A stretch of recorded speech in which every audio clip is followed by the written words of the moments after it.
So I had to kick the dog away, not literally. You had to kick the dog and retake the photo. But I laughed out loud for a while. It made my night because it was like great. 40 degrees. No, it was like 35 degrees and raining and dark. So I was pissed off. But yeah, that made it all better. I'm so glad. Bob Travolta kicking dogs over here. All right. All right, so we're gonna go. It's almost at a minute, so I'm just gonna once it hits 1 minute, so that'll be easy to add. So 5, 4, 3. Here comes 2, 1. Let's do it.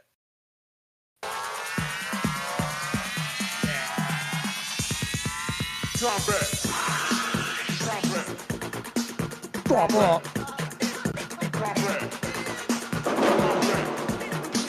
Drop it. Drop it. Drop it. So when you battle, show no shame. Make other crews respect your name. Be fresh and hard, give them no break, and make them pay for their mistakes. Give them no slack, always attack, and never get caught stepping back. Be merciless, so when you're done, there'll be no questions. Who won? Hello and welcome to the Worst Movie Ever Made, an experiment of the movie podcast. This time with one good mind, find the worst movie ever made. I'm your host, Chris Strathman. I'm joined by my co-host, Mel Metz. I just wrote a good game about this. Okay, guys, how are you? What are you doing? Breakin 2, Electric Boogaloo. You know, when I was a youngin', there was a group of bullies that terrorized me, right? Yeah. And then I watched this movie and I was reminded of that time. I busted out my ghetto-blaster and showed them my pop and lock routine, and then they stopped bothering me and asked me to join their dancing gang instead. Yeah. I remember because I was part of that rival gang. Yeah, I remember that one time we were about to fight, and then we just like started snapping fingers, and then we had a dance off, and then everything was okay at the end. I remember because I brought my cardboard with me, and I threw it down, and then I put my head on it, and I did like a spin, and you were like, "Oh, that's dope," and then we became bros. Sick. Yeah, and then we got those matching feather earrings. Anywho, Bob, how are you? We're doing Breakin 2 Electric Boogaloo, as Chris said. This was your choice, right? Shame on you. This was my choice, and I I hate to say it, but the video audience is gonna miss out because during that entire opening sequence, they're seeing the movie, and we were doing the dopest dance moves I've ever seen. Yeah, I was doing like this thing, dude. I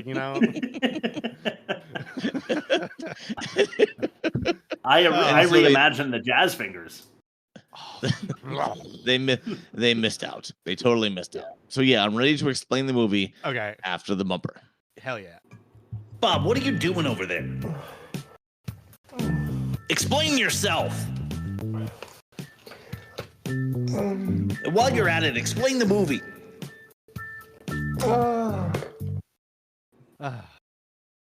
Okay. So why are we doing this? Here it is, another B one, because I love the B alliteration. Boogaloo buddies banished from building, bounce back, and bring in bank by breakdancing. Wow. All right. Eventually. Yeah. Yeah. Okay. So this actually will be a kind of a succinct description because the movie is mostly dancing and very little story. True. Yeah. All right. Kelly, Turbo, and Ozone, let that sink in, are dancers who run a community center that focuses heavily on breakdancing. However, the building needs major repairs, so the city puts it out for bid, for sale. And it's sold to a horse-toothed politician who... Sorry, that was for Chris. You got me. Who wants to make it a shopping center. Ultimately, the kids block the demolition. The local news shames the politician into backing down, and the dancers get the money for the repairs. Spoiler alert. Yeah. After the fact. It's like all the ski movies where they had to save the community center, Yeah, totally. I mean, 100%. That's exactly what it is. All right, well, thank you for explaining it. Now, why don't we see what the YouTube audience thinks with the best YouTube comment? This YouTube comment makes me wanna. So what's moaning? Oh, it makes me wanna. Oh my god, it makes me wanna. I brought in two because I had to. So this one is. I'm gonna read them as written. Released only 9 months after original, we have the Citizen Kane of breakdancing movies. Oh my god. And then That's gotta be a joke. the part 2 is so gay. The West Coast didn't do good job this time. The only one guy did a good job in this movie. The one dancing in the construction on the right side of the top of that on the end of the movie. Well, there it is. You were reading a comment not saying that this movie was, homosexual in nature, because that's not an insult. Yes. But also, like, these are just people just earnestly trying to. They're like, this wasn't good because of this. Like, no, it just wasn't fucking good. No, there was nothing good about. Well, there were a couple of things that I actually thought they pulled off kind of well. Yeah. I'm not gonna lie. I didn't put them in my catch-all. You want to know what they are? Yeah, go ahead. I was kind of impressed when Boogaloo shrimp is on the ceiling. Oh, yes, yeah, like this, where like I like that, and then I thought they actually had a kind of creative idea when they're fighting over the doll, and then like say it, they don't put it in words, but like each other is seeing the girl that they're interested in dancing with, like Ozone sees Turbo dancing with the girl he's into. And Turbo but then sees if Ozone. if you bring it back, it's not great. If you bring it back to the audience's perspective, they're both humping a mannequin while imagining like some chick that doesn't know they like them. Yeah, I wanted the to audience's see perspective is not good. When they tear the doll in half. I wanted to see them like imagining Kelly. Yeah, and just like a long sniff up the center. I thought you were gonna say a practical effect person slit in half with guts. Yeah, exactly. Just Kelly, complete vivisection. Kelly getting the Terrifier from veg to lips, from lips to lips. All right, let's throw it to test number 1. Ain't that a bitch? Sure. Oh, where is it? There we go. You want answers? I think I'm entitled. You want answers? I want the truth. My job sucks. Well, I'm sold. That's a bitch. All right. Who goes? I think it is back to the original. Chris, back to Bob, Chris. Rob. Yeah. Oh, okay. If I was Kelly's dad, I would be mad too. Turn down Princeton to hang out with these tools? Turbo fell down some stairs. Who the hell cares? Take the job in Paris, you fucking fool. Yeah, she really should have. Yeah. That's good. That's good. That's good. I'm going to also try to describe the movie with a little alliteration and a little limerick. Here we go. Let's make a sequel 6 months from the first. Maybe it'll be better. Maybe it'll be worse. Yeah. Deliberately dissing dialogue for dance. Party people put on puffy pants. I imagine the experience will be akin to having a vasectomy reversed. Ooh, yeah. I dig. I almost went that way. All right. Oh my God, there's impending gentrification. We better breakdance in opposition to the building renovation. Our moves fucking rock. Who puts a cast over a sock? Thank God for this ragtag group's dedication. Rob 5-star? Rob 5. As a Rob 5. Yeah, did that piss you off too when they cut Turbo's plaster cast off and he's got like a fucking tube sock on underneath it? Like that's how you get infections, dude. And it's been on for like 48 hours. Yeah. Let's go to test number 2, the most offensive. Sure, let's do it. A day without sex, the day wasted, man. The most offensive. All right, number 5. I did it. I remembered. All right. You did it. Yeah. Now you don't have to hear any song clips. Something happens and I'm mad over it. Fuck you. Number 5 is taking the toolkit of a tradesman trying to take home some tender. This guy's just trying. You know, this contractor's just trying to fucking do his job and bring home some meat and potatoes to his kids. And then we're kill the kids. I didn't like that. Yeah, I didn't like that at all. No, I thought that it made the good guys kind of villains for a little while there, where they're all like fucking, like they're all cool kid clicking, like pressuring the contractors. You know, like they're just there to do their job. Leave them alone. Number 4. It's our first clip of the day. I hope you like this. This one's called "Rubbing Off." You must be Turbo and Ozone. You certainly have original names. Unique flair for fashion, which apparently is rubbing off on my daughter. Yeah, thank you. Yeah, they're rubbing off on her. Yeah, exactly. Exactly, Rob. You knew where I was going with that. Yeah. You can't have 90 minutes of dry humping without some sort of joke like that. No, you got to definitely. You know, and you can't use the mannequin for all that long. Eventually, it's going to soak it all up. You gotta go for the real thing. So yeah, it's like a Sailor Moon waifu. M'lady. Let's go to number 3. Okay, this is a simple one, guys. Flatline flash dance. Oh my! I forgot that happened until you just brought I knew this one would bother Rob. Yes. When they're just fucking popping and locking in the hospital when someone's dying in front of them. Yes.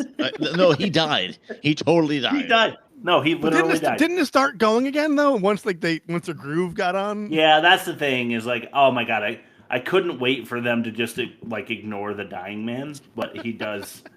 But they don't know he's gonna wake up and like have a pulse again. Yeah. They're abandoning him. Yeah, like taking my grandpa off life support, and they're just fucking doing like Thriller in the background. Number 2. Bob, I did the alliteration for you on this one. Oh, good. Ready? Mm-hmm. Pushing your pirouette partner out of a possible Parisian profession. Exactly. Oh, that was great. Well, thank you. Yes, that was Bob level. I really poured over that one to try to like put up my dukes against Bob and his alliteration. Well, that was applause worthy. Good job, Chris. Well, thank you.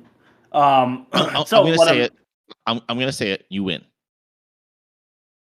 Oh my god! Why? First win of the pod. Oh, first win of the episode. I'll take it. Thank you. That's a big win for Chris. Thank you. First win.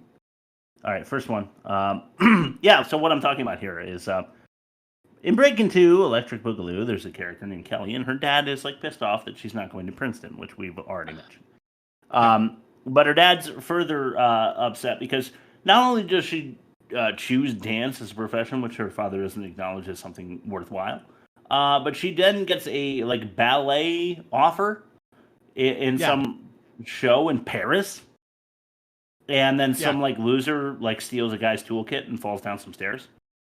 And she's like, I'm not going to Paris anymore because I have to go like tickle his broken leg or whatever. And the dad's like, what the fuck? Like, you're kidding me? You like can't even commit to the thing that you're like doing in spite of going to Princeton? It's like a double spite. It's a double spite because she's like doubling down on like not doing the thing that like you just said, but also like it's a legit gig if they're like flying her out, like probably first class. Like this isn't like a fly by night like off Broadway thing. They're like, this is like a good gig. Yes. Yeah, it's not like New York to Phoenix. It's like wherever they are to Paris. That's an expensive flight. Yeah, no kidding. But number 1.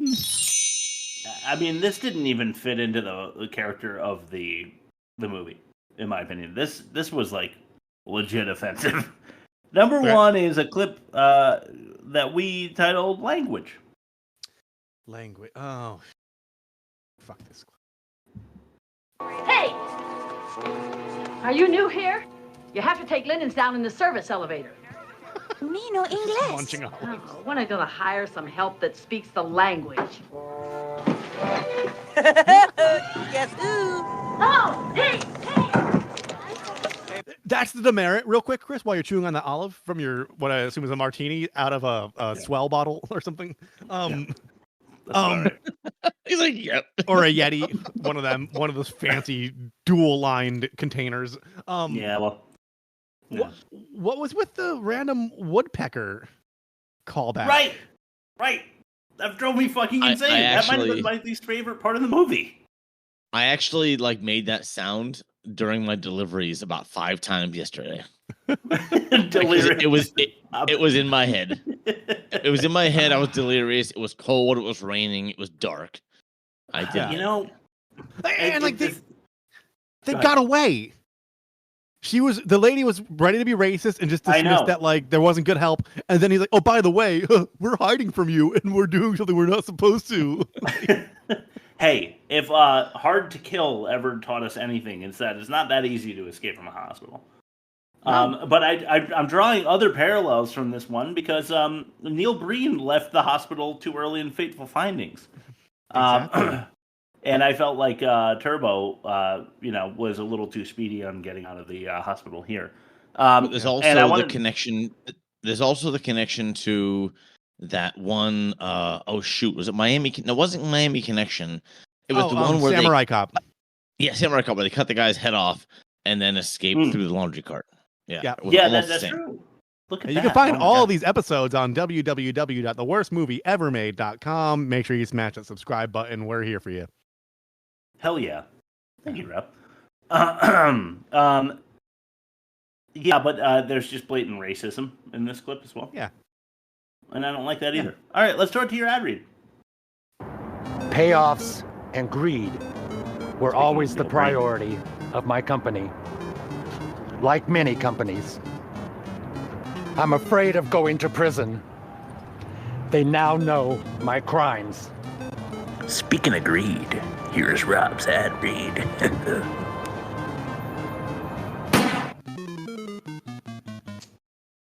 Today's episode of The Worst Movie Ever Made is brought to you by Flicky Belly, the interactive VR experience in which you try to flick your friend's belly, they try to flick your belly, and nothing else.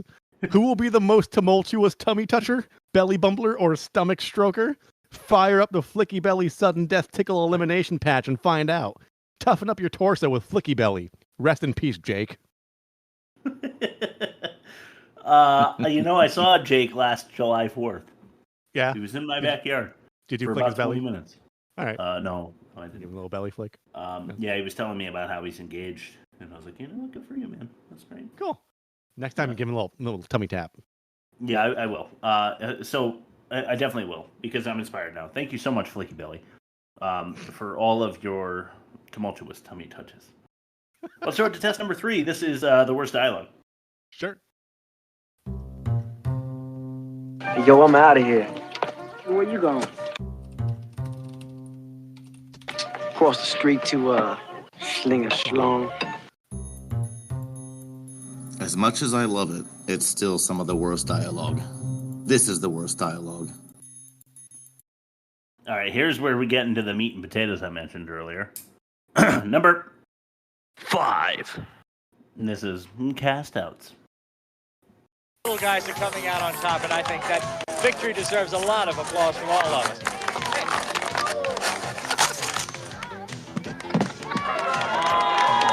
Hold on, quick question. Howard, Channel 3 News. Looks like you really danced your way to victory out here today. Yeah, well, it's still not over yet. Look, we need a miracle to save miracles. We're $150,000 short. Then why don't you tell them about it? We're having a show today, right here, to raise money to save miracles. There's gonna be dancing and juggling, the whole works. So come down and enjoy yourself and celebrate with us. I'd like to see you there. Ugh. Yeah, what a fucking douche. Yeah. Fuck Ozone. Yeah. He's just happy with mediocrity. Yeah. Number 4. This is Creeps. Hey, I'll show you a few tricks of the old master. There's 2 phases to this. There's phase number 1, gotta get the girl interested. Then there's phase number 2, the old tactical maneuver. First of all, you gotta get the girl to come to you. After you do that, you gotta play it cool and walk by like this, real close. Then you look at her when she doesn't know you're looking. Now you try it.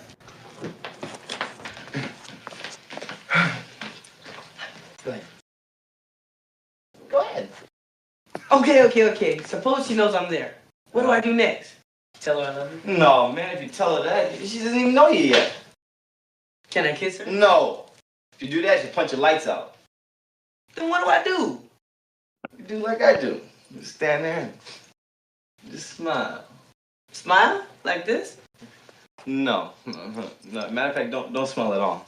Well, then can I kiss her now? No, you whisper in her ear. Whisper what? You know, it sounds like, hey, baby, you look fine. I like it. Hey, check this out. Butter up to it. Go ahead, try it. So his advice is approach her, stand at a safe but reachable distance, don't smile, and then whisper in her ear. Walk by her first. Exactly. like a shark circling a chum bucket. It's anti-advice. Yeah. It really is. And my question is, are they supposed to look like losers? Because I don't think they're supposed to look like total losers. Not in the 80s. They're street somethings. That was like Macy's 1980s focus group cool. Not like real cool, you know? Right. Ooh, Rob, I like the way you put that. Yeah, that's nice. That's why you're a writer. Yeah, barely. 3.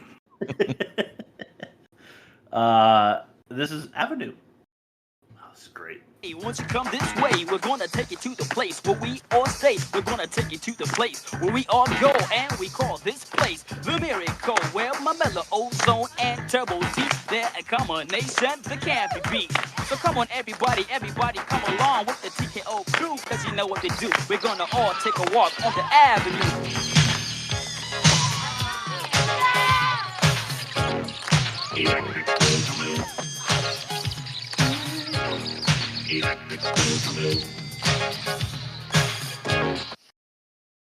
They literally lost the beat. Yeah, no, they were. If you've ever seen Whiplash, they were rushing and then they were dragging, and then there wasn't a J.K. Simmons around to smack one in the face. Speaking of J.K. Simmons, I need to amend my what we're watching, so I'm going to do that real quick. Okay. Okay.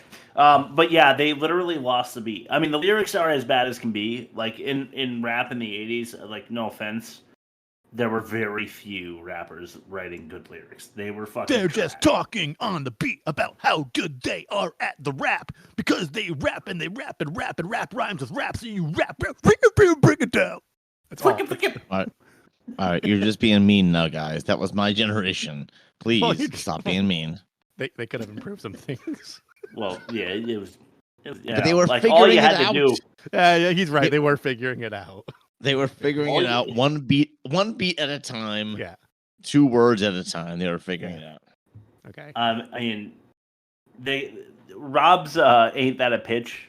If that was turned into an '80s rap song in 1989, he would be a millionaire. All right, number 2. All the Help. The kids really mean a lot to you, huh? It's like a second home to all of them. Man, this place is great. I love being here. Well, you're between jobs, aren't you? Yeah? You could teach. You think it'd be okay? You heard what Byron says, didn't you? We need all the help we can get. What the fuck? I'll tell you, I would love working here. Well, all right. I want to build that shopping center. Fat Albert, right? He's doing a Fat Albert? Yeah, I guess, but like the boxing coach guy? Yeah. He's like making fun of him for being Fat Albert. I that was just fucking weird. All right, see, here's the best dialogue. I mean, the worst dialogue in this movie, in my opinion. Number 1. This is Electros.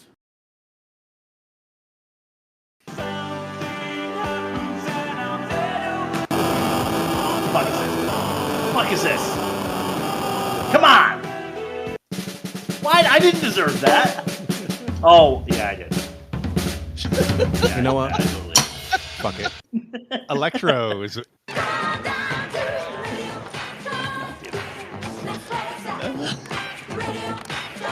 Electros rule the dance floor now, sucker. How many fucking albums were in that company? Social club? Go play with the baby. Come on, you guys. Let's turn these fools out. You bring your mama along to wipe your nose? Man, get back. Hey, man, be cool. Look, we're not gonna waste any of our moves. And we sure not gonna dance for you punks. Every time we play a clip, Chris seemingly pulls out a new toothpick that has 3 olives on it. Chris, like a bottomless you can't. If you care about our audience, you would not be saving those olive pull clips for the clips. You would be doing that now. I've been intentionally building the effect. I want them, and you guys are ruining it. And it's a bottomless pitted. Yeah. Yeah. So the Electros are taking over the dance scene, right? And they're like, "What? You brought your mama along to like feed you your bottle or whatever?" Yeah. And the other guy's like, "Yeah, well, I'm not gonna dance for you." It's like cop out. I might lose. I'm kind of a vagina, and then calls them punks, and that was enough that they like almost get into a fist fight. Yeah. Yeah, and that is the whole point of the movie for me. Why it's so bad. This is not like if that is the way that your like neighborhood gets down and fights. Yeah. That's really lame. Yeah, it's like the conflict was manufactured. Like they were fine living peacefully and like coexisting, but if they were in the same place, like, oh yeah, we don't like each other. We should make people know that. It's like all right. This goes back to the original film, which I don't need to bring up because it's not in anything else in the rest of the episode. Yeah. But that was the beef. That was the beef from the original movie. Was the dance battle between those people. So it's like Crips and that's it.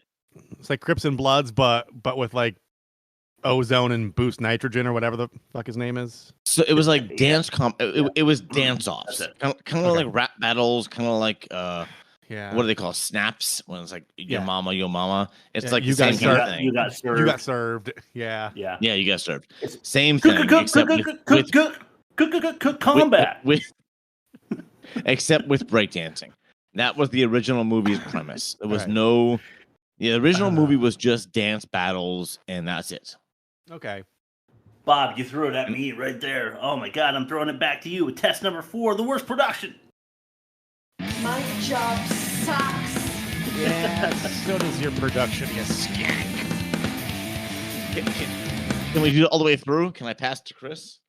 Like a wave? Well, I don't know where I'm just down here, and I'll just reach up, I guess, into Chris's pecs, and just. For the audio audience, we just did a wave, an arm wave between the three of us, and it was epic. And I'm going to call this worst production. Yeah, it was. I'm going to call this worst production. Words production. All right. Words. Write that down. Words. Okay, so this film, Electric Boogaloo, Breakin 2. Started production before the script was even written. Like there was no script. Tracks. There was no story. It does. The producers were in such a hurry to get it out into the movie theaters. The director started directing dance scenes with only a loose idea of the story. So like they made Breakin in 83 and it was released in 84. 6 months later or 7 months later, this was produced. And they just filmed a bunch of dance scenes with some kind of like idea of what was going to happen. The script writer, a separate person, was struggling to meet the deadlines, which is why all the dance scenes were filmed first. And in order to give him a couple of weeks to write it. So it was filmed in reverse. The dance scenes were filmed first. and then the story was filmed. The story was pieced together afterwards. So basically, the dancing was the storyboard. Yes. Ah, weird. Yeah, backwards I guess production based off of the extremely mild success of the first one. I don't even know. I don't even know if they knew it was. Both movies met with success, by the way. Yeah, but like, and to your point, like back in the day, like until like late '90s, movies had theatrical runs of like 8 months, and then it took like another 8 months to come out on VHS. Like if you miss it in theaters, like you missed out. Like you actually missed. So it was too soon in the first film cycle to even know if like they should have greenlit it. That's the funny part. Yeah, right. Well, the last month that we're in theaters, people might finally have gotten the word. They might show up. Let's make another one. The studio that put this movie out was called Canon, and I know it said MGM at the beginning because MGM released it, but Canon was the studio that produced it. And Canon we've done a couple Canon movies. That was a Cyborg. They went bankrupt, didn't they? Yeah, I think so. This is the last one they did before they went completely out of touch. And that's funny. MGM picked up the distribution rights, and they made it available to all the theaters. Huh. See, I didn't think it was Canon. I didn't think it was Canon because it was. I think TriStar was associated too. What was that Pirates movie we did with Cutthroat Island at www.theworstmovieevermade.com with the Predator as the female lead, Gina Davis, right? But that wasn't that wasn't canon. That's what I'm saying. I thought that wasn't it the one where they like took the ice pirates like extra gadgets and shit. Are we talking about the collapse of two different studios? Chris, you've been on this podcast too long. You're Canon collapsed because Masters of the Universe failed, and then they spray painted Masters of the Universe props to do Cyborg with Jean-Claude Van Damme. I think that's canon. Yeah. I think you're right, but I'm not 100% sure. Yeah. The viewing audience can confirm. I think I've had. I want to say Canon.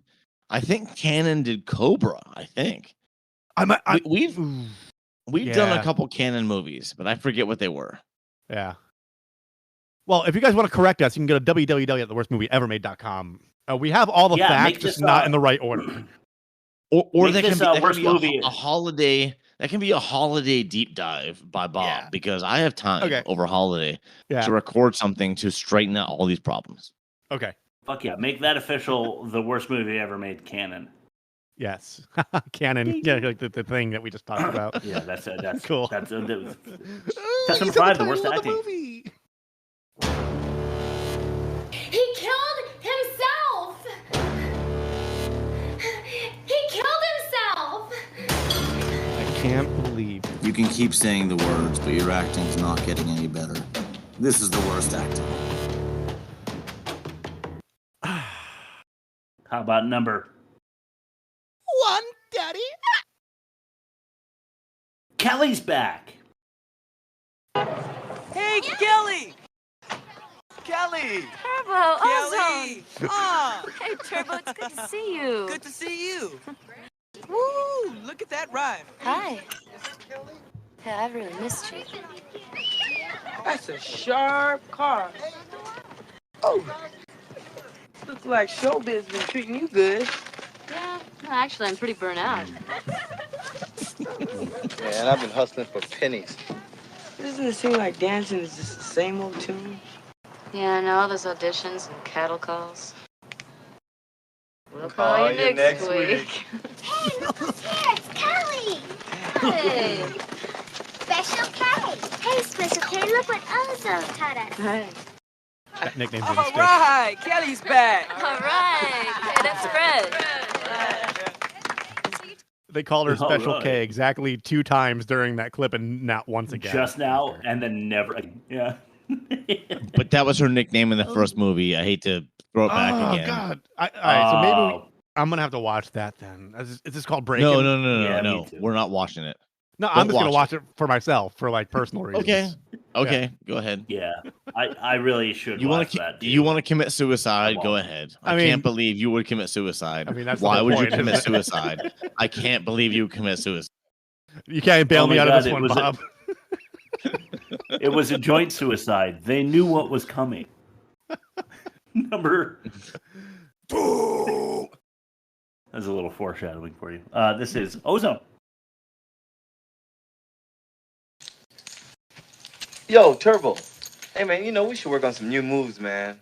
Yeah, dude. Something fresher than fresh, man. Something funkier than funky. Something, you know what I mean. Yeah, man. Let's put on some Ollie and Jerry. Yeah, that'd be cool. Let's put on that. Hi, Ozone. Ozone, I'd like to talk to you. What do you want to talk about?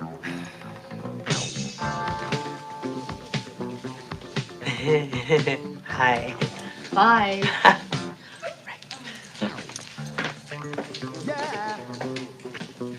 Are you going with that Kelly now? Oh, girl, what difference does that make? It makes a difference to me. Well, it shouldn't. Look at that thing between us, baby. It was over a long time ago. Well, I still love you, Ozone. Look, Rhonda, I'm sorry. Forget it. I don't need your sympathy, Ozone.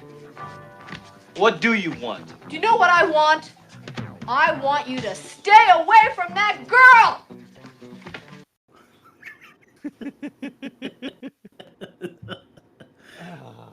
Wow. Also, she was really ugly. Oh, I yeah. didn't get it. No, I don't understand it. No. She too skinny. She looked like Kevin Bacon. She did. Probably tastes like Kevin Bacon, too. like oh, you got Kevin Bacon looks like that girl, but like somebody put a leaf blower to his face. Or like he was a Looney Tune and he smoked one of the cigars that blew up in his face. You know, with the hair blown. Yeah, right. And then he's like, oh, there's no lip left. I got nothing. You guys are killing it. All right, let's start to number 3, right?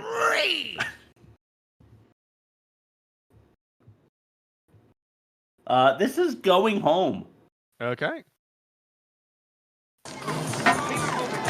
Yeah, you gonna run me over with the bulldozer, man? What's up? You gonna try to break down the building, huh? We gonna have to get past me, sucker. Yeah, that's right. I have to get past me. What's wrong with you, huh? Man, I said stop. I said stop. All right, why did you stop? The kid. I don't care about the kids. I want that space knocked down Yeah, now. come on, move me. No way. What do you mean, no way? What do you mean? to do a job, not to kill kids. Who you working for? We're going home. He's stabbing New Orleans as we're not can't see on camera. Yeah, move me. I'm standing right here, man. Let's go. Let's get out of here.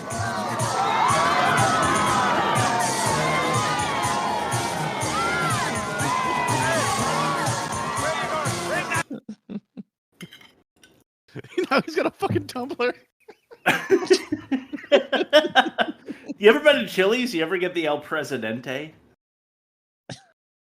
I've been sober from alcohol for 5 years, Chris. So no, I haven't been to Chili's since 1999. Last time, our friend Matt and we got like Bahama Mamas or like tequila sunrises and like triple dippers. Yeah. The tropical sunrise. And then like you get an immediate hangover from those because there's so much sugar in them. Like your buzz doesn't even wear off yet. You already got a splitting headache. That's why dirty martinis are so good. It's like just wine and vodka, and it makes the vodka to go down nice. Yeah, not that I would know. Yeah. But well, there you have it. That's bulldozers, front loaders, what have you, fighting kids. Yeah. I don't remember. I love when he's just like, just do it anyway. And the guy's like, I don't want to murder children. I'm just trying to work. My union job, you know. Yeah, it's way better. Toolkit. Yeah, exactly. It's better than the toolkit guy because he like chases him down instead of just saying like, we'll see how far he gets. You know, like it's way better than hurting the kid. Yeah, and then doesn't like Ozone like throw a pizza? Or sorry, Turbo. He throws like a pizza box, like an empty pizza box at the bulldozer. I mean, it's clearly empty. So. Yeah, he does. Yes, it's clearly. He throws like one of those like hacky sacks, or like a bouncy ball or something too.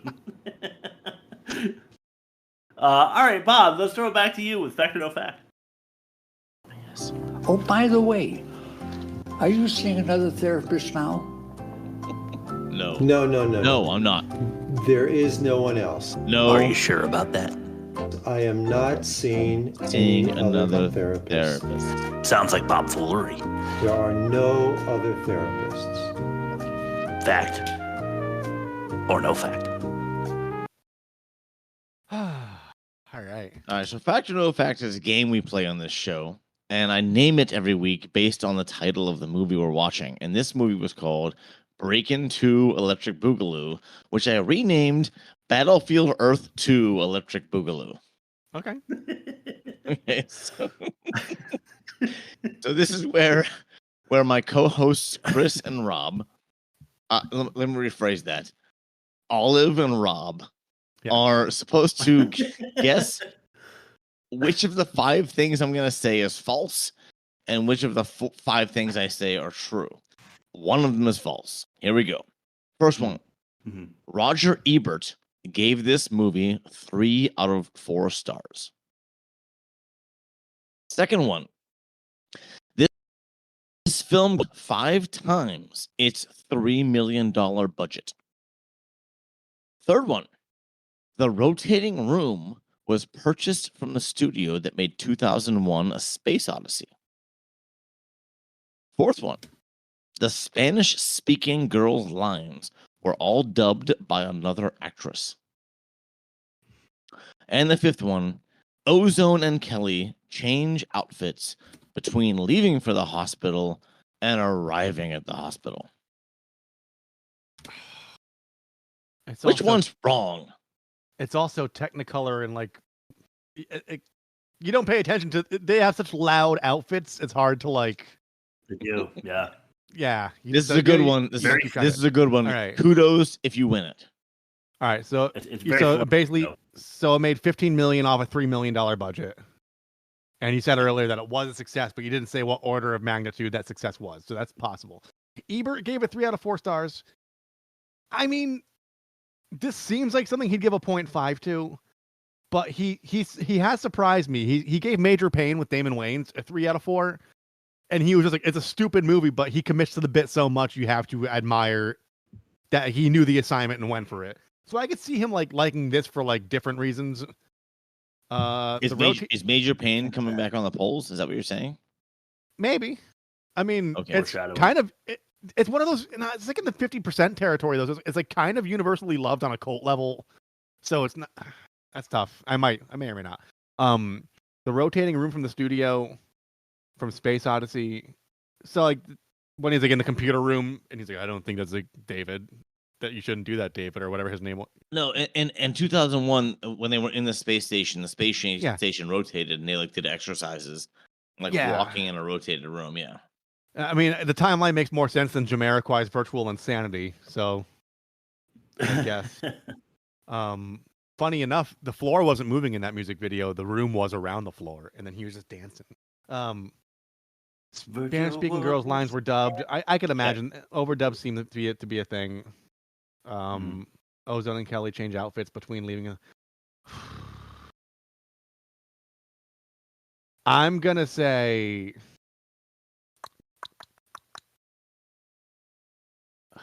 I want to say Roger Ebert did give it 3 stars because like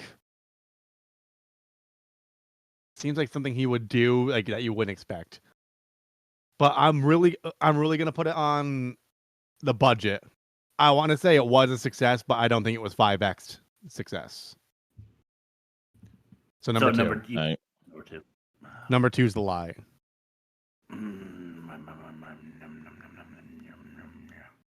My runner-up was 3, if that helps you, Chris. The Space Odyssey. Yeah, I know. I'm thinking that one too because we talk about Ebert and. So I'm between Ebert and the rotating Space Odyssey borrow because we talk about Ebert enough that Bob might be like, yeah, I'll just bring Roger in here for some foolery, but I don't know, the rotating Space Odyssey thing. Like I haven't seen that movie, so it's tough for me. But I think Bob assumes that most movie buffs have. Yes, I do actually. I'm a little disappointed hearing that, but go ahead, jerk. It insists upon itself. Damn. Shots fired. Sorry, it's Stanley Kubrick. I've seen everything he's done, I think, and they're all amazing. They're all amazing. I'll watch 2001. What's wrong with you? I know, like it's not on the streaming services that I have. But, that's okay. That's probably true. Go ahead. All right, so I guess because we've made it so interesting between the two, I should probably go with number 3. The rotating stage was borrowed from Space Odyssey. I don't know. Was that canon? If I saw it, I might know. I'm gonna go with it because there's just too much fun surrounding it now. We're gonna go number 3 for me. Okay. So Roger Ebert did give this 3 out of 4 stars. I knew it. He loves weird shit like that he doesn't normally love, and okay. The film grossed $15+ million. It's $3 million budget. So that was right. Jeez, unbelievable. And the rotating room wasn't purchased; it was borrowed from A Nightmare on Elm Street, released the same. Oh, Chris win. baby, another Chris win. And you said I'm you going would to be say it impressed. again. You said you would. I'm going to say it again. I like when Chris is happy, and I hate when Chris wins. You know what though? I won the one that actually matters for scoring the movie. So all right. I got another interesting fact. The Spanish-speaking girls' lines were all dubbed because even though she could speak Spanish, her voice was too weak to be picked up by the mics. Okay. I think that's kind of wow. That's pretty funny. Isn't that an easy correction? Yeah, maybe. That's called direction. Yeah. Turn the gain up. Yeah. And then Ozo and Kelly did change outfits between leaving for the hospital and arriving at the hospital. That could be a good trailer if I had time between now and Saturday, but I don't. I still got to make a trailer for fucking last week. I should be okay to make a trailer for Double Down because I'm off next week, which is rare. I'm off Monday through Friday. We'll see how that goes. Fuck yeah. Sweet. Anyway, good job, Chris. I can't believe you committed suicide. I cannot believe you committed suicide. Are you catching all of this? How could you have done this?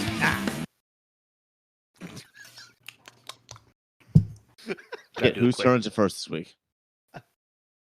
None of this matters. Just rock, paper, scissors. I'll go first. I'm also I like when I take Chris's ideas. There you go. I like it. Fuck. So I thought the dancing through the street sequence, well, really all the dancing sequences, mainly like walking over cars, cops dancing. Where's the music coming from? And I know it doesn't matter, but and that's kind of the whole movie. I know that's kind of the whole movie, but it bothered me least because I know that was the whole purpose of the movie. So that bothered me least because I knew that was the whole purpose. But still, why? That's all I'm gonna say. That's generally what bothers me about musicals in general. It's like this is supposed to be like a story that's happening to somebody in real time, but like everybody knows the moves. That always bothered me. Yeah, exactly. I know. I hate that. It's like you know the outcome. If you know the moves, you know the outcome. You know the rising action. You know the conclusion because you know the moves. Yeah. You know. Yeah. So you have to suspend your disbelief so that you can just go along with the dance scene, which is I don't know the like optimized version of high school. Like these high school scenarios have happened so many times that this high school is just really, really good at knowing what's going on, so they can guess like what the rest of the classmates are thinking, and they can make a dance number or something. Yeah, I don't know. That's funny because my number 5 is The dancing on the ceiling scene and all other dancing scenes, in my opinion, but the dancing on the ceiling scene in particular are way too long. How long would this movie be without them? Lastly, the neighborhood must have had 20 kids per household, and all of them are into breakdance. Yeah. Yeah. Yeah. It's a weird niche to like be that populated. Yeah. I grew up in a suburban neighborhood in Pittsburgh, and one kid in the entire neighborhood was a breakdancer, and he had like trophies in his garage. But that's a very low percentage. You know what I mean? Yeah. It's extremely low. Yeah. Well, I think this is your number 4 then, Bob. Yeah. My number 4 is actually a contrasted statement to yours. I thought the spinning room was well done. Like it's been done before. I know you did. I know. I thought it was cool. I thought it was well done. It was been done before, but still done well. Though here's a little fact. Since it was borrowed from Nightmare on Elm Street, they actually nailed up a Freddy's glove on one of the walls as a prop. That's cool. During the scene. I thought it was supposed to be a Michael Jackson nod, though. Oh, okay. I was gonna say if you rewatch it, you'll see it, but I don't think you'll rewatch it. But yeah, they did as an homage. I don't. That's a nice little nod. It came out the same year. I thought that was pretty cool. And honestly, I thought the guy did a really good job. Like I saw almost no flaws, and it was inspired by a Fred Astaire movie, from the 50s, 40s, where he did the same thing. I think it was like a dancing on a ceiling kind of thing. Yeah. Yeah. Right. That's before he went home and like, mercilessly beat his wife for not doing the dishes. Right. Yeah. Jesus Christ. I mean, that's like, they give me a little lip and then, just it's a different time, It was a different time. What do you mean you spilled on the slipcover on the couch? Yeah, exactly. Push the twin beds together. Yeah. Oh my god. Okay. We would do it if we could. My number 4. How much money are they blowing on decoration? Dude. Go ahead. Go ahead. Oh damn it! That's part of one of mine, but I'm still gonna say it. Go ahead. I know they're like buying all these paint supplies, all these like lines to set up all these like snowflakes they cut out and like decorating in red and like 3,000 at Home Depot easily. Shit. Yeah. Yeah, no joke. Out of their $200,000 they have to get, they've gotten $7,000 so far. They spent half of that on decorating for no reason. Also, Ozone just like refuses to take the money. On a couple of instances, it's like. What? And they say it, but like, what a fucking idiot! They were going for the whole principle that I don't need no handouts. Like, yeah, you do. You literally do. Yeah. But he's asking the entire movie for handouts from everyone else. And then he finally finds a benefactor that's willing to like sign a check. He's like, I don't need your dirty money. I won't take a lump sum. I'll only take it in $100 a pop from everyone. I'm hoping will donate.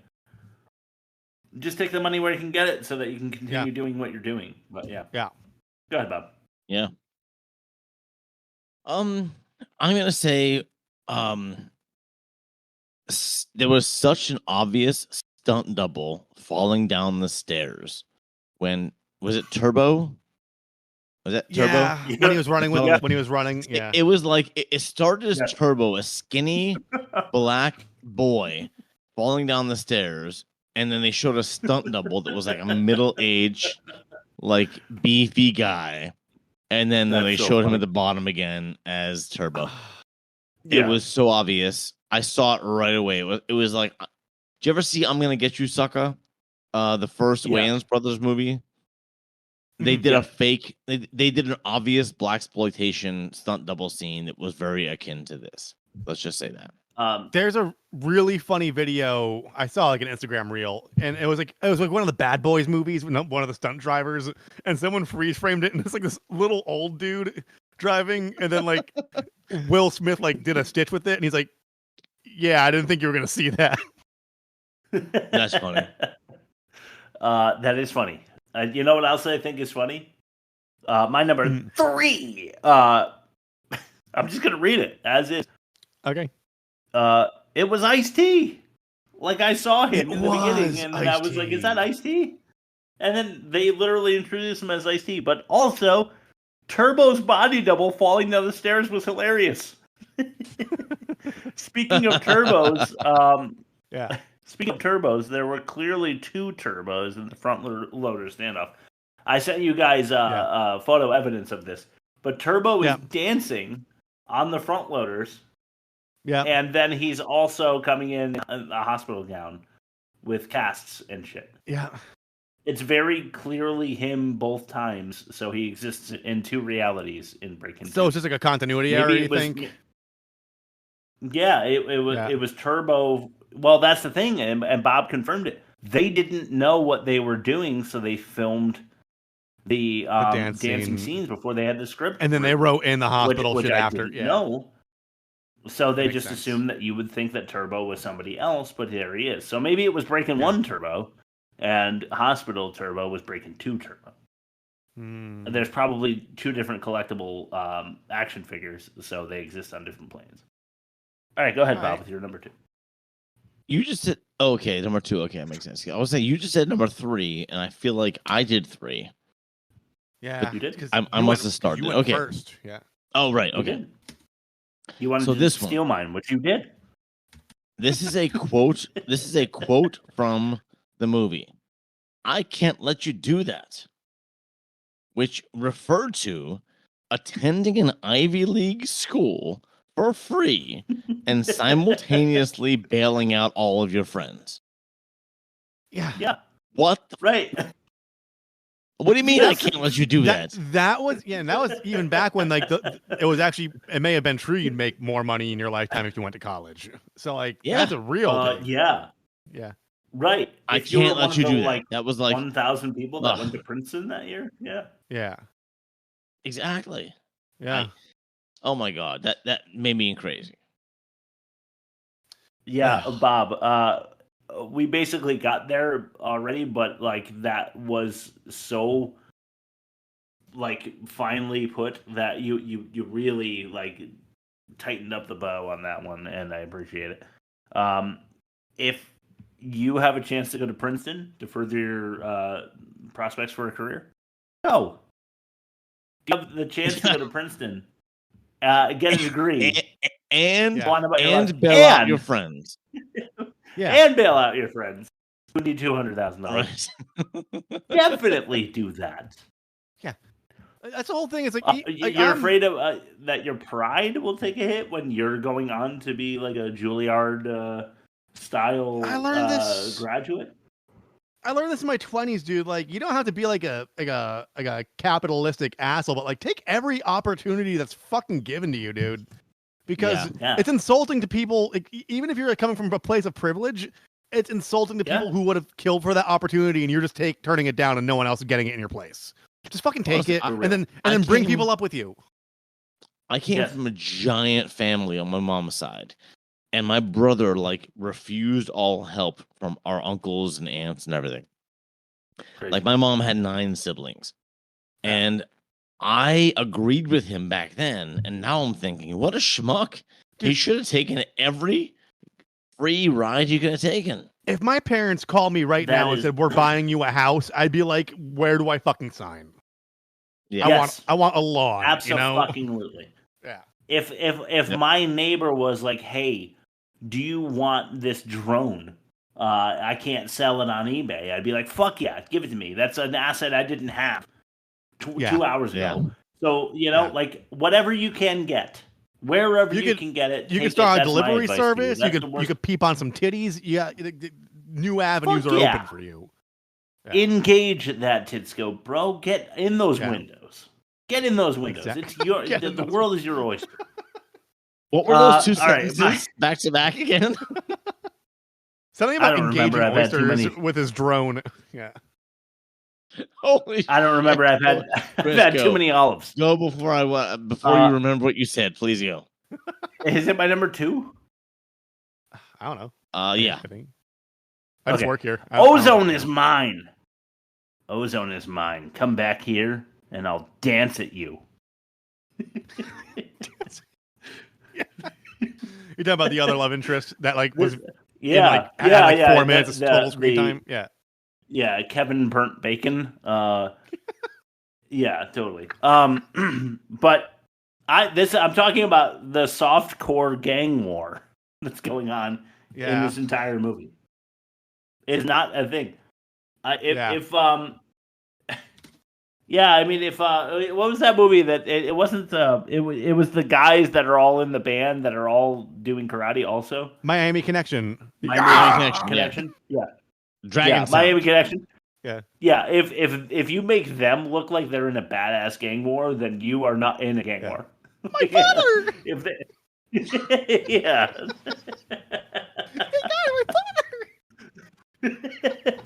www.theworstmovieevermade.com for a Miami Connection episode. Oh my god, that one was so good. All right, go ahead, Bob. I think of that song all the time. Friends for eternity. Yeah, that one. Yeah. Good shit. I think we're on our number 1. We're all trying to think of that I'm song. putting that on like an exercise playlist. That's all I'm gonna do. It is a fucking banger, dude. It's a banger. All right. So my number 1 is that and this was already said by somebody. I want to say it was Chris or the YouTube comment. Everyone at Miracles is broke. And yet they have the funds to put on a show complete with professional sound system, lots of paint, lots of ribbons, props, and dozens of matching outfits. Yet they're broke. Mm-hmm. Yep. Like, how? I don't get it. That was a major goof in the movie, in my opinion. But then again, this movie was entirely a goof. So what difference? I don't want to be that guy, but I'd venture to guess some catalytic converters may have been redistributed through the economy or ecosystem here. I'm guessing it was that Kevin Bacon bitch. Yeah. She looks like she could hotwire. Yeah. She looks like she's good with the crowbar. I can't stand her. So Rob, personally, Rob, you're saying they're double dipping? They're like stealing and fundraising at the same time, or like grabbing some copper wire and shit. Like I don't know. Yeah. If they're going for the whole like slum being gentrified, there's plenty of catalytic converters and there's plenty of copper wire. That's all I'm saying. Yeah, and copper went for a pretty penny back then, I think. Yeah. That's my number. More now. A 1, Daddy. Yeah. Nice. They're all like super pissed at the city, right? Yeah. Yeah, but the building's literally not safe though. Yeah, no, it's a condemned building for sure. Absolutely. Right. It's condemned, right? Yeah, right. Yeah. Like there is a point where you're going to click your heel a little too hard into the stage and the whole building is going to kill you all. And that's what the city's trying to prevent. And they're all mad about that. Somehow. Like some little girl is going to be like, clickety, clickety, click, click. And then like a pillar's going to fall and kill her. Ozone's going to barrel roll. Is trying to do something about that. And Ozone's going to barrel roll in trying to live out his stomp fantasy or whatever. Because they don't want like a Caldor being built. Right. So that's my biggest gripe of the movie is that it's not a structurally sound building and they're all defending it and trying to keep it as is. It's like no, the city is telling you can't do that because it's going to kill you all if you continue doing that. And they're pissed about it. So I just thought that was really funny. All right, let's throw it to what we're watching. You got it. I'm kind of curious what the guys are watching other than videos about government secrets. This is what we're watching.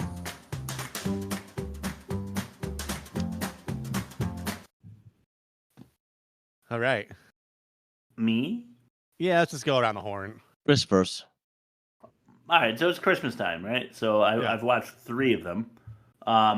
I watched Christmas Vacation with Chevy Chase, and let me tell you this. I like it. Yeah, 50% of it is funny. Yeah. The other 50% is aggravatingly stupid. They went a little too slapstick. Like the meltdowns are good. Yeah. But I could have done without the squirrel in the tree. The squirrel is funny when his father sees it on his back and is like, squirrel! And then they all like run, but it's on Chevy Chase's back, but Chevy Chase doesn't know. Like, that's a good game. But, yeah, the initial... And I was saying to Aaron that, like, we all say, like, a squirrel is too innocent to be that afraid of it, but, like, if there was a squirrel in your house, you might actually react that way. I don't know. The thing that I hate most about Christmas Vacation is when the happily married man is in the department store and the girl is showing off her lingerie or whatever, and then he's doing the like, oh, it's a tad bit nipply outside. Oh, I mean, it's nippy outside. And then, did I say log? I didn't mean to say log. And he it is going off on a tangent that is like sexually fueled, but very vaguely related to the conversation he was having. And it's not, it's just like stream of conscious, like Chevy Chase is improvising and not doing it well, but like, you know, people find that funny for some reason. Really bothers me because he does it again, like when he's really mad, he like cuts the top off of the Yule post pillar on his railing, the Yule post, and he's like, oh no, I just need to find a coffin for somebody, and then like they're like, what? And he was like, no, just like another railing, and it's like, where did that come? Like, it's just bad improv. It's not funny at all, and it drives me fucking crazy. And half like the whole the part breath where of fresh ass is like. Yeah, exactly. Wild Wild West breath of fresh ass. But the part where Randy Quaid is at the top of the hill and he does the like sled down all the way to Walmart, like 3 miles away, right? And then you like zoom in on Randy Quaid and it goes boom, and it goes bingo. Like he saw that, like he can magically see that from 3 miles away. Like there's a lot of those like rain stick kind of sounds and gags that are just like juvenile at best. Sight gags that like in the moment they're funny, but like logistically don't make sense. I think it's like kind of what they don't make sense. They're not funny. I half of the movie I fucking hate. The other half I'm like, I get it. I don't know. Every time I watch this, every year I'm like, God, I fucking hate that so much. And then I'm like, oh, that's pretty funny. So I don't know how to feel about that. Yeah, it's satisfying, but makes you I understand. Yeah, it makes me legitimately angry. I don't know. I watched Home Alone. Kevin McAllister. You got to give it to what's his face, Macaulay Culkin. Yeah, he does a great job. He's like a cute kid. He's funny. You know, like what they wanted to do was have a 9-year-old seem like an adult, and who does that better than Macaulay Culkin? Dakota Fanning? Yeah, I don't know. There's a couple of them. But he does a fantastic job. He's a pretty good actor for his age. I mean, he's a kid, so like it's not perfect, but he does a good job. His dad was a fucking monster, dude. Like he made him host SNL without cue cards. Oh, I thought you meant like his dad in Home Alone is John Hurt. Oh, him too. And he was a monster. But because he was. His dad made him host SNL without cue cards. Like, and like everybody's like, "What are you fucking doing to this kid?" Yeah, that's fucking. Yeah. That's why he's got the chops. But wow. But before we move on to the next one, I will say I watched Red One on Prime. You've probably seen the ad. Oh, with the Rock, the Dwayne Johnson one. Yeah, The Rock, Chris Evans, J.K. Simmons. I want to see that. It's good. What is it? Basically, it's called. You go ahead, Chris. Dwayne Johnson's like a mercenary trying to like do something. So Dwayne Johnson is Santa's bodyguard. J.K. Simmons is Santa. And Chris Evans. Yeah, Chris Evans, who played Captain America, if you don't know who that is. He is a guy, just like a human, who is very good at tracking down other people who are doing bad. Mm-hmm. And like the people who deal with Santa and the Headless Horseman and Krampus and stuff like that, that agency, you know, that hidden away like agency, like in what was that movie that we did? Too many olives. Are you talking about the Tooth Fairy? R.I.P.D. Oh yeah. You know, like there's an agency like that. R.I.P.D. It's like an organization like that, a government organization that deals with the mythological. Yeah. And Dwayne Johnson is the bodyguard for Santa, and they recruit Chris Evans to help him find Santa because Santa's kidnapped. And it sounds like a bad movie. It does. I get that. Everybody's sick of Dwayne Johnson. Everybody's sick of Chris I Evans. saw the trailer 6 months ago, and I'm like, I gotta be. fucking see that. Yeah. It's good. It's good. I watched it. It's really entertaining. The pacing is amazing. The story is crazy. They wink at you. They nod at you. They tell you we know it's crazy, and just go along with it because it's entertaining, and it is. And they did a good job. And watch Red One. It's good. I'm actually I do want to see that because like it's just fourth wall breaking type of shit. I love that shit. Yeah, it's good. It's a good movie. It's trending and it's pseudo popular, so it's all in Chris's wheelhouse. And I'm not gonna. Exactly. I'm not gonna watch it because it involves Dwayne "The Rock" Johnson.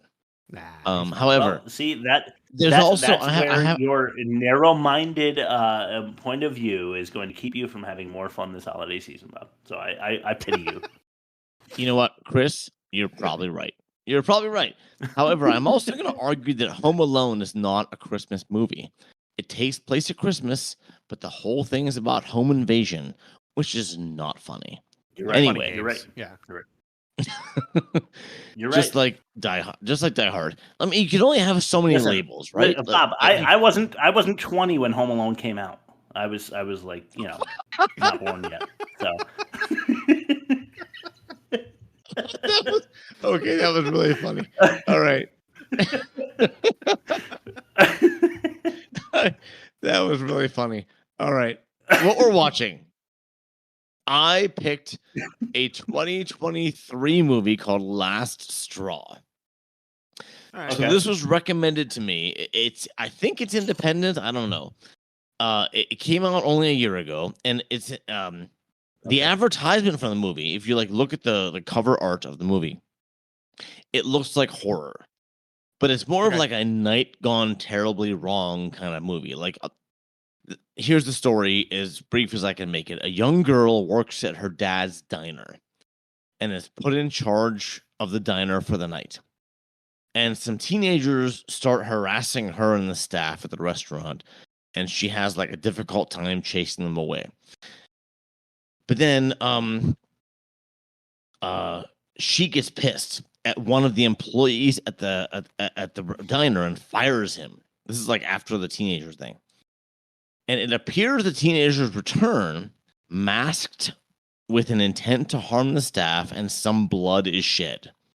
All right. Then, surprisingly, the movie flips perspective, telling the story from the fired employee.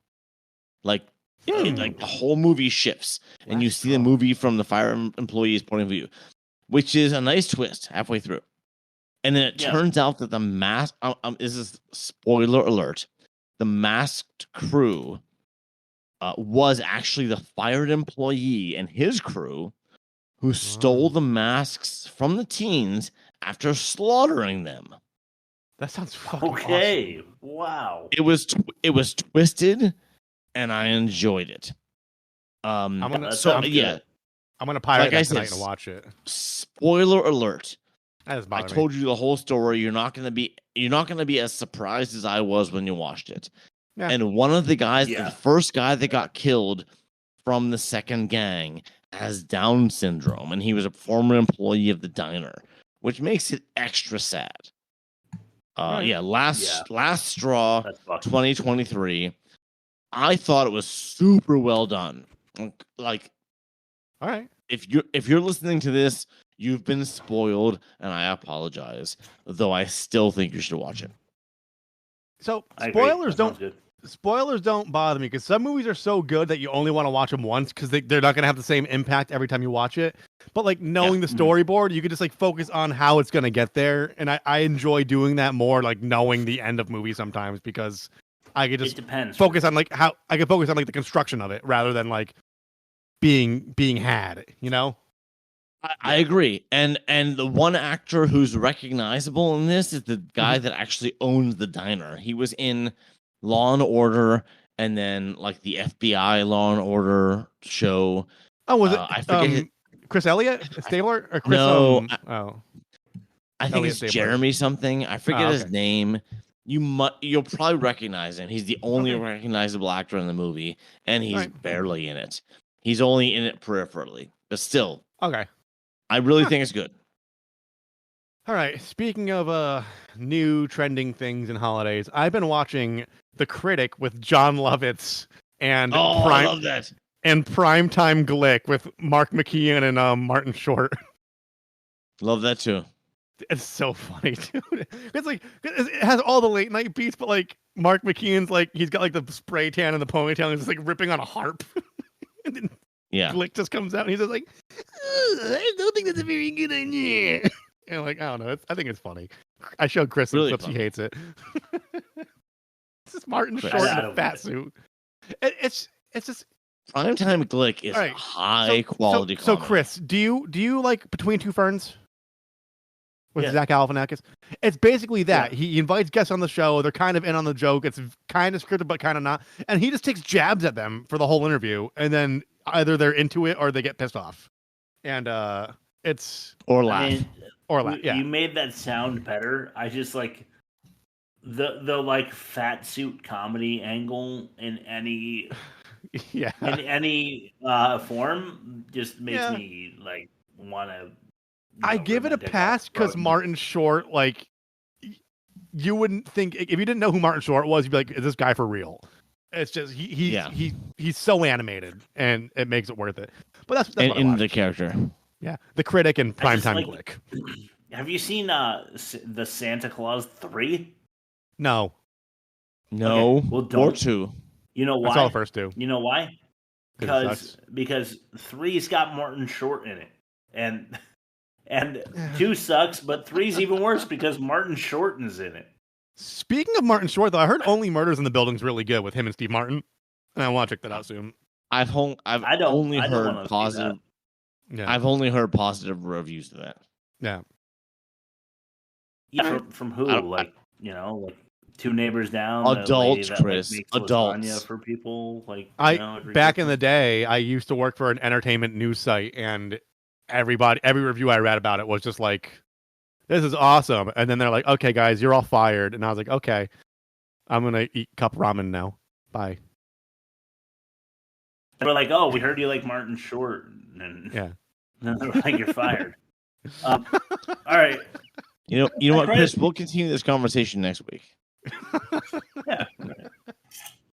All right. Martin Short. Martin Short is a gift to humanity, to mankind. Mankind. Really? Chris, I can't get the camera out fast enough because I got some soundboard shit to do. I really want to get those olive pictures, but I'm done. It's the whole idea. I don't want olive pictures. All right, what's next? We're doing bad credit names. I still want olive pictures. Yeah. Bad credit. Yeah. He's got a jar of olives this big. Lucinda Dickey. Harry Caesar. Lucinda Dickey. Adolfo Shabadoo Quinones. Michael Boogaloo Shrimp Chambers. Derek Cooley Bob Jackson. Bruno Poppin' Taco Falcon. And Hispanic man played by Fred Asparagus. That was a good run. Fred Asparagus. Hispanic man played by Fred Asparagus. All right. I don't know what your nationality is with the last name Asparagus, but I'm not sure it's Hispanic. Yeah. That really killed me. All right, let's throw it to the offensive minigame, please. All right, let's do it. Sometimes movies are just so offensive. There are no other therapists that could help me get over it. This is the offensive minigame. Don't do it. You're good. It's only for the drum roll. You're good. Okay, nice.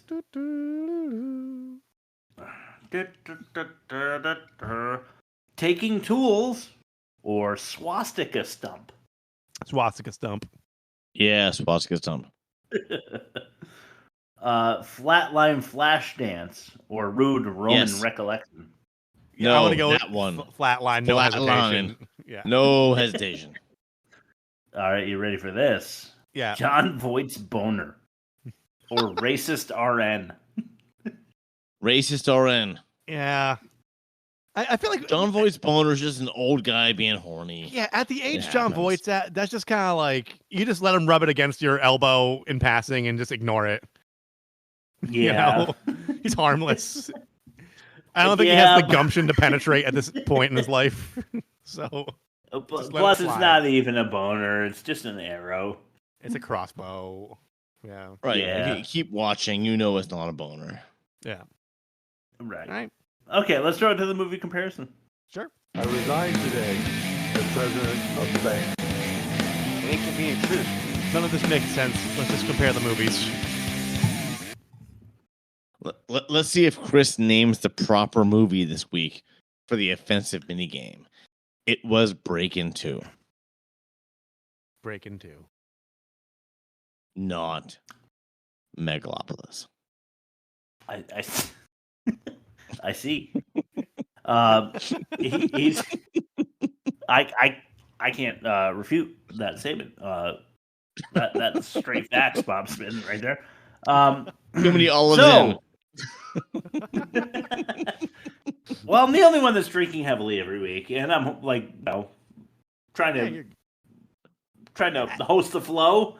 You know, the flow works. You gotta open up the flow by shoving 3 dozen olives down your fucking gullet. Well, I think it enhances. It enhances the show. Megalopolis or Breakin' 2. Yeah. Electric Boogaloo. Don't worry, I wasn't going to do the Birdemic where I didn't say Shock and Terror. I said Electric Boogaloo. You happy, Bob? All right. Yeah. Oh yes. Good. I'm all right. thrilled. Pitch. Check this shit out. I believe Rob won. Yeah, 5. He did, but Bob last week for Megalopolis had a 5-star. Oh, so it was a wash. All right. Oh, I forgot Megalopolis won. Okay. You did. It was that bad. Offensive. Breakin' 2, Electric Boogaloo. With the flatline flash dance and racist RN. Yep. Right? Yeah. Yep. We agree? Right. Correct. Okay, cool. Agreed. Yep. Dialogue. What was worse? Breakin' 2 dialogue. So here's my thing. Like, it was corny, but it was intentionally over the top, silly. And it kind of made me laugh a little bit. But it was still bad. Like, I'm going to give it credit for what it was trying to do, but it was still bad dialogue. It didn't move the movie forward. Yeah. It didn't develop the characters. It did nothing the dialogue's supposed to do. But Megalopolis was supposed to be a magnum opus, 40-year in the making passion project, and it came off like an edgy 14-year-old who got a hold of his older sister's Philosophy 101 book. Shit, Chris, can you break the tie? Yeah, sorry. I think I just broke my tooth on like something hard on one of these olives. What the fuck was that? All right. I don't know. Seriously. Because Breaking 2 is like, it's meant to be campy. Megalopolis was not, but like it felt more campy. Yeah. I don't know. Yeah. Sorry. So I was just in my own premiere, Breaking Tooth. Oh no. Electric too many Boogaloo. Boogaloo. Yeah. You know what? I'm gonna go with Megalopolis because I don't think that like putting Shakespeare in 1/3 of your movie makes it a dialogue titan. It makes it feel lazy and stupid to me. And Breakin' 2, I don't know. Breakin' 2 script wasn't written until after this. This is hard. I said Megalopolis to begin. I'm starting to doubt myself because the script wasn't written in time to make the movie. You know what? Holy just shit. go with All right. just go with your heart. No, if you want, I'll take one for the team and just say Megalopolis, and you guys can go Breakin. I don't care. It doesn't matter. Double Down's going to win next week anyway. Keep going. Yeah, good point. All right. Pitch. Megalopolis had rejected and sloppy. Or words production for Breakin'. What's worse? Honestly, Breakin' 2 is worse in my opinion because it wasn't written. I'm gonna go with it was just like, we're making this no matter what you say. Now write something so we can make some dialogue. It was a little slapdick behind the scenes. Like not much of a movie and more of a project. Yeah. And that's not a movie. Acting, I don't know. I guess Breakin' 2. They were actually both really bad. But I'll go Breakin'. No, Breakin' 2 was Breakin's worse. Breakin' 2 was worse. I think Megalopolis was adequately acted. They acted the way they were supposed to. It's just the way they were supposed to wasn't great. I agree completely. What is your demerit for Breakin' 2? Electric Boogaloo. Socks under a cast. I was just gonna say broken leg buffoonery because his leg was broken and then it wasn't. Yeah, broken leg buffoonery. I like that. So what's worse, broken leg buffoonery or patronizing philosophy? Oh fuck, I don't know. The philosophy. How close are we on the tie here? Not. Okay, I'll say philosophy. Okay. Rob, what's your official? Breakin'. Breakin' 2, Electric Boogaloo, worst of the season. No surprise there. Megalopolis was bad, but nobody cared, and I don't care to keep it rolling. You know, nobody saw it. Nobody. It's going to be a whisper in the wind. It's going to be a fart in a hurricane. Yeah, cinnamon on the breeze. Nobody knows it ever existed. Next week, we are doing. All right, let's pull Double the curtain down. Back. Let's pull the curtain back a little bit. You're gonna notice an absence of a poll. Go ahead. And we said we've been mentioning Neil Breen and Double Down throughout the episode. We're doing a banked episode. So we decided, I've been torturing Bob and Chris with Double Down and how they need to watch it, and I've been just putting every Neil Breen movie on the Google Drive. So we are going to do it. Why is Bob fingering me? No, I'm fingering Chris for having another olive. So we are. These episodes are going to come out regular, but we're speaking to you from the past, and I'm already in Central Time, so I'm speaking to you from that past, but minus 1 hour. So true. Are we plugging and doing the last word? Yeah. All right. Next week. All right. So you will hear us do Double Down. Yes. And then we'll go back to our regular poll shenanigans. You can find us at www.theworstmovieevermade.com. We're on all the streamers. We're on YouTube. We have video on Spotify now. But we have video on YouTube. Comes out a few days later once we get the copyright shit cleared. For those who don't like using those other streaming services, we have an Instagram. We have a TikTok until January 19th when it gets effectively banned again in the U.S. and we're not allowed to have a TikTok anymore. I think that's what's happening, right? Yeah. And we do trailers. We have polls. You vote on the movies. You can email us, www.theworstmovieevermade.com. Stuff that in your stocking and give it to your grandma or something. I'm losing steam. Bob, what's your last word? Yeah. I got 2, man. All right. Turbo and ozone. Yeah. All right, guys. We will see you next week from the past. Woo! Thanks for listening.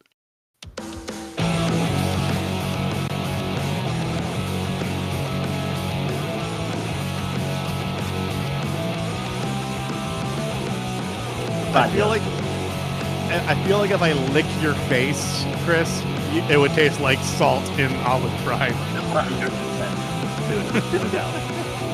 No doubt. I am so briny right now. I taste like Squidward.